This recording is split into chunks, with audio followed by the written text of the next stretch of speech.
Ronaldinho, mágico. Look how he teaches you to score when you have a sea of players swarming you. Siempre nos sorprendía con algo especial.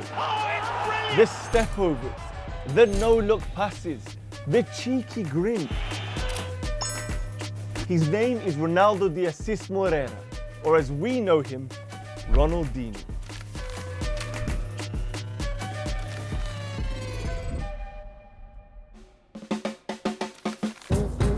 Ronaldinho was born on the 21st of March 1980 in the city of Porto Alegre, and after impressing in his native Brazil, Europe was calling in 2001, and that call took Ronaldinho to Paris.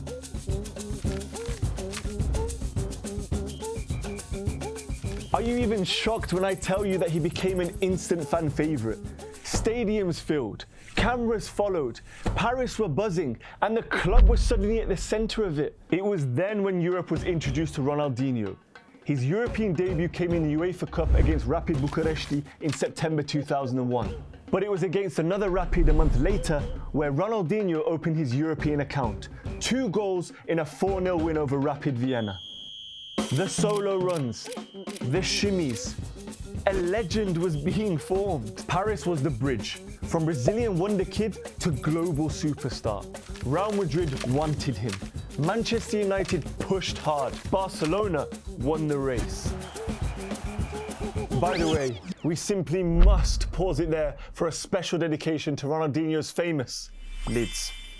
Yes. We had the natural, voluminous curls. We had the skinhead look. We had the ponytail. And being shimmied by a guy with a ponytail is crazy, man. His hair whipping you in the face as you drop to the ground. Can't be having that. The man was iconic from top to bottom and soon to be a global icon. Can I take this off now?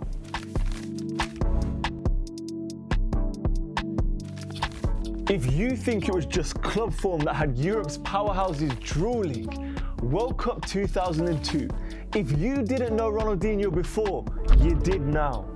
Especially you, England fans.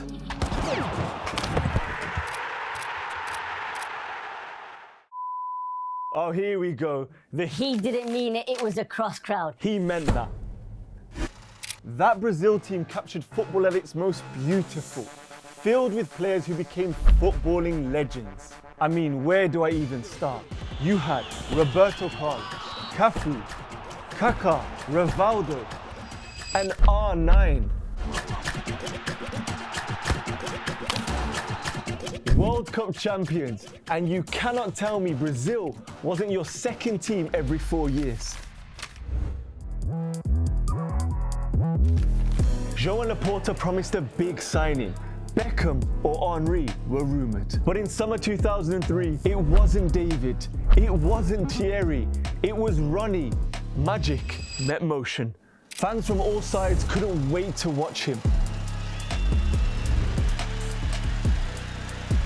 I need you to realise that from 03 to 06, Ronaldinho in Barcelona colours was something football had never seen before. 24th of September 2003, Ronaldinho makes his UEFA Cup debut versus FK Matador Puchov.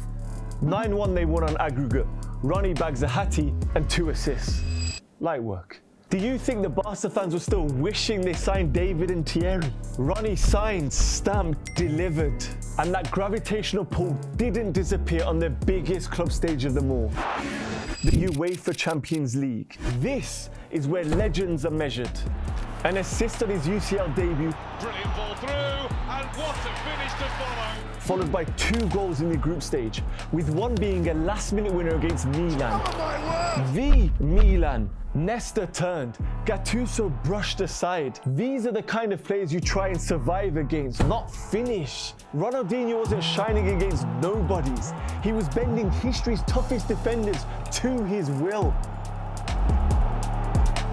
Against Chelsea's greatest ever keeper and one of football's, Ronaldinho danced. Look how he teaches you to score when you have a sea of players swarming you. Have you guys ever heard about Ginga? The swaying move from capoeira, a very traditional Brazilian dance.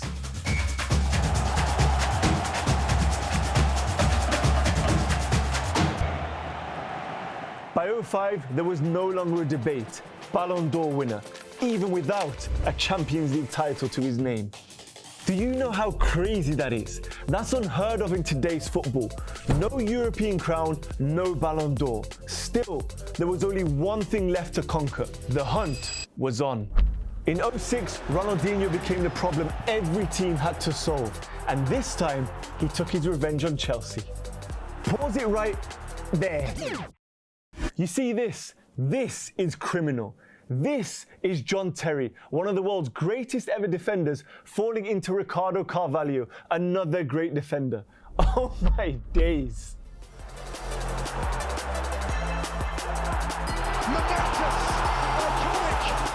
Under the bright lights of the Stade de France, the world's greatest shone. Vision for Eto'o. Red for layman. Blame the architect. 17th of May 2006, Ronaldinho lifted the Champions League, ending a 14-year wait for Barcelona. Football, he completed it. Fue muy importante para los culés. Estábamos en un momento muy complicado, 4 años sin ganar nada, y llegó él y todos con su sonrisa, con su calidad, con su forma de jugar, su forma de entender la vida, quitándole peso a todo. Para mí es uno de los jugadores más importantes de la historia del Barcelona. Ronaldinho's game, learned in freedom, now crowned at the top, and his style, once improvised, now imitated worldwide. Do you remember this free kick against Werder Bremen? While defenders followed habit, he followed creativity. Oh my word! Have you ever seen anyone else do this before Ronaldinho? Or his version of a skill he turned into a signature, a move learned by generations? The Elastico.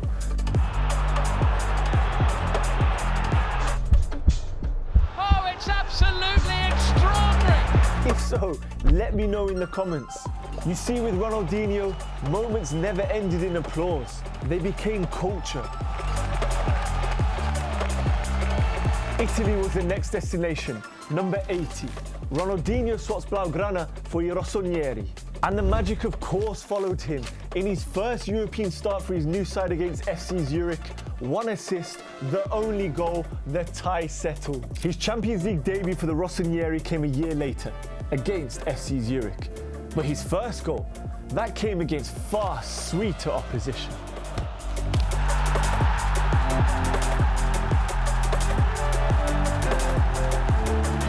His genius wasn't enough to garner a deeper run in the competition, and as his time at Milan came to an end, the European chapter closed too.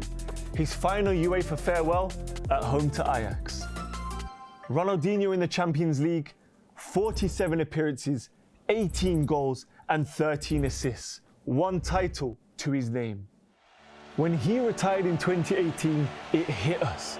The smile was gone. The show was over. Childhood officially ended. If he isn't one of the football players that impacted your lives, then what football have you been watching? You didn't need to love football to love him. The hair, the grin, the samba, the soul. Ronaldinho didn't just play the game, he played with it. He teased it.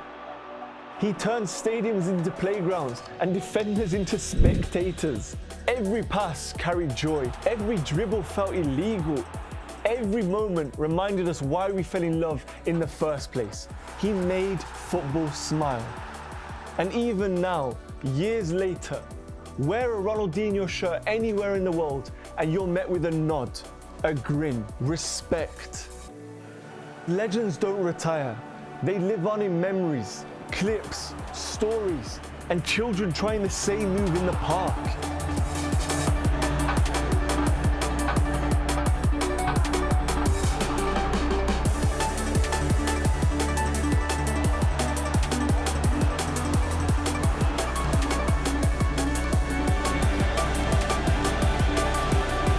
Ronaldinho, mágico. Acho que o que fazia dentro de campo com a bola era fenomenal. La verdad, era un tema de mucha admiración. A cada partido hacía cosas diferentes. Esperábamos siempre el día del partido del Barça para poder ver lo que iba a hacer Ronaldinho en este partido. Siempre nos sorprendía con algo especial. Ronaldinho is not a moment in football history. He's a feeling, a language spoken without words, a reminder that the game is meant to be free. Obrigado, magician.